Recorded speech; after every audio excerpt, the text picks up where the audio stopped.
दोस्तों आज की ये खबर अगर आपने पूरी नहीं सुनी तो आने वाले ग्राम पंचायत चुनाव में आप बहुत बड़ी जानकारी मिस कर सकते हैं, क्योंकि उत्तर प्रदेश ग्राम पंचायत चुनाव 2026 को लेकर जो संकेत सामने आ रहे हैं वो सीधे अपनी राजनीति, आपकी तैयारी और आपकी जीत हार से जुड़े हुए हैं। गाँव की सरकार कैसे बनेगी, कौन प्रधान बनेगा, कौन बाहर होगा और किसका खेल खत्म होगा, ये सब अब तय होने वाला है दोस्तों। क्योंकि सरकार ने पंचायत चुनाव को लेकर कमर कस लिए और बड़े बड़े फैसले लेने की तैयारी कर ली है, जिन फैसलों से कई मौजूदा प्रधानों की कुर्सी हिल सकती है, कई नए चेहरों के लिए रास्ता मुश्किल हो सकता है। दोस्तों चुनाव कब होंगे और कितने चरणों में होंगे, आरक्षण बदलेगा या नहीं, पढ़ाई लिखाई का नियम लागू होगा या नहीं, 2 से ज्यादा बच्चों वालों का क्या होगा, और सबसे बड़ा सवाल यह है चुनाव 2027 विधानसभा चुनाव का सेमीफाइनल क्यों माना जा रहा है।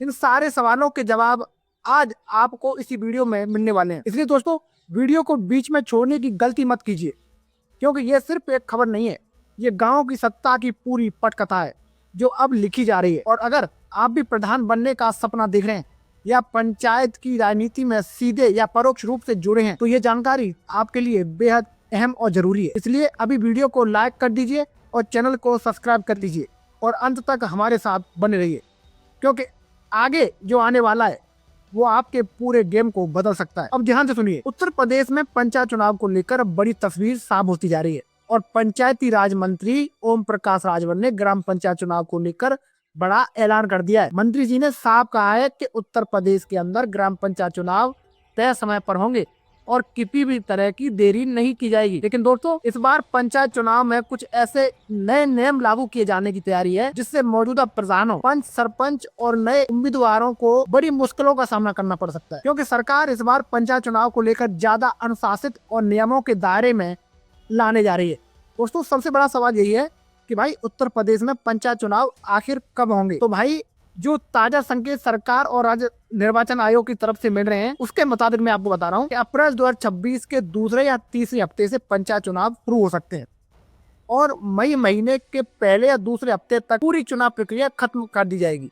यानी दोस्तों साफ है कि 15 अप्रैल या 20 अप्रैल के बाद उत्तर प्रदेश में ग्राम पंचायत चुनाव शुरू होंगे और 4 चरणों में कराए जाएंगे और 10 मई से पहले पहले चुनाव पूरे हो जाएंगे। तो अगर आप पंचायत चुनाव लड़ने की तैयारी कर रहे हैं या किसी प्रत्याशी को सपोर्ट कर रहे हैं तो दोस्तों समझ लीजिए कि अब ज्यादा समय नहीं है और आपको अभी से मैदान में उतर जाना चाहिए। दोस्तों पंचायती राज मंत्री ओम प्रकाश राजभर ने यह भी साफ कर दिया है कि पंचायत चुनाव 4 चरणों में होंगे, ठीक उसी तरह जैसे पिछली बार 2021 में हुए थे।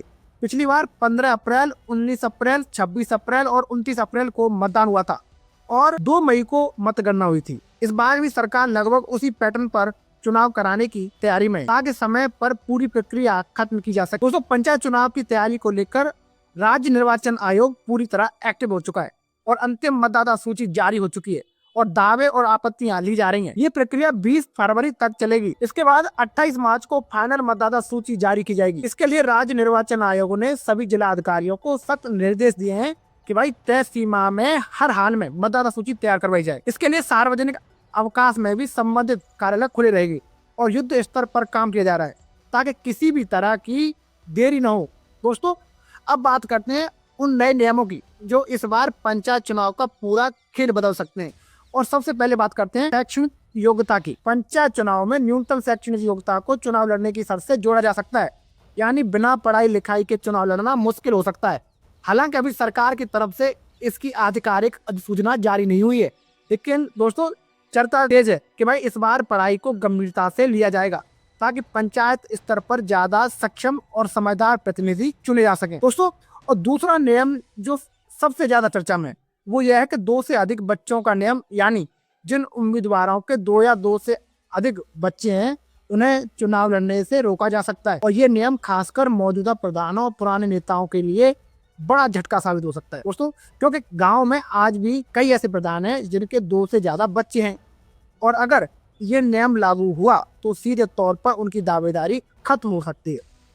दोस्तों इसी तरह तीसरा और सबसे बड़ा मुद्दा है आरक्षण का। तो दोस्तों ताजा जानकारी सामने आ रही है कि उसके मुताबिक सरकार द्वारा 21 वाला आरक्षण ही पंचायत चुनाव 2026 में लागू कर सकती है, क्योंकि ओबीसी आरक्षण के लिए समर्पित पिछड़ा वर्ग आयोग का गठन अभी तक नहीं हुआ है और अगर आज आयोग बन भी जाए तो रिपोर्ट तैयार करने में कम से कम 3 से 4 महीने लगेंगे, जबकि पंचायत चुनाव में अब सिर्फ 2 से 2.5 महीने का समय बचा है। ऐसे में सरकार पुराने आरक्षण फॉर्मूले पर भी चुनाव कराने का मन बना चुकी है।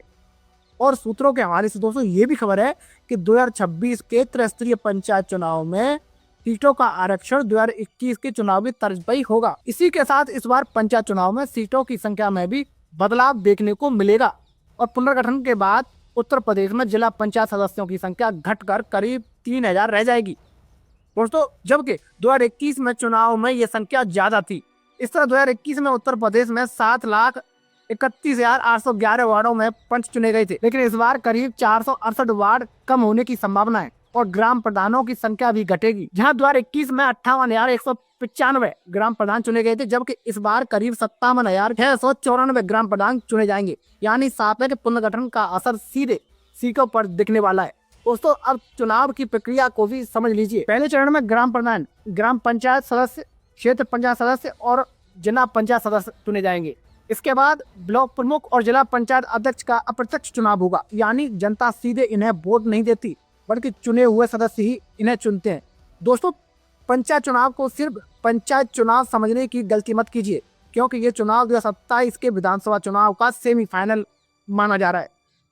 और यही वजह है कि BJP, Samajwadi party, BSP, Congress सभी राजनीतिक दल पंचायत चुनाव पर पूरी तरह नजर बनाए हुए हैं, क्योंकि गांव से ही प्रदेश की राजनीति की दिशा तय होती है और पंचायत चुनाव का रिजल्ट सीधे तौर पर विधानसभा चुनाव पर असर डालता है।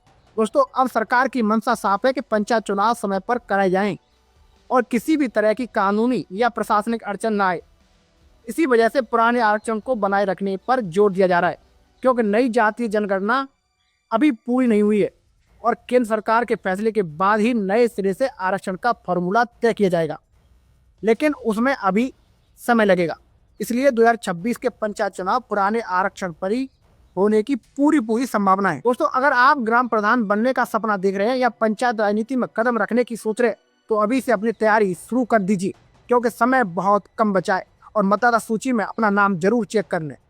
अपने समर्थकों को जोड़ना शुरू कर दे और दोस्तों नियमों को अच्छे से समझ लें, ताकि बाद में किसी तरह की परेशानी हो तो दोस्तों हमारा चैनल लगातार पंचायत चुनाव से जुड़ी हर ताज़ा खबर, हर बड़ा अपडेट और हर जरूरी जानकारी आप तक पहुंचाएगा।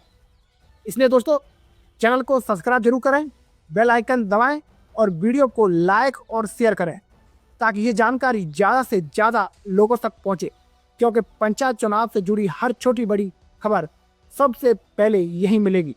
धन्यवाद। जय हिंद, जय भारत।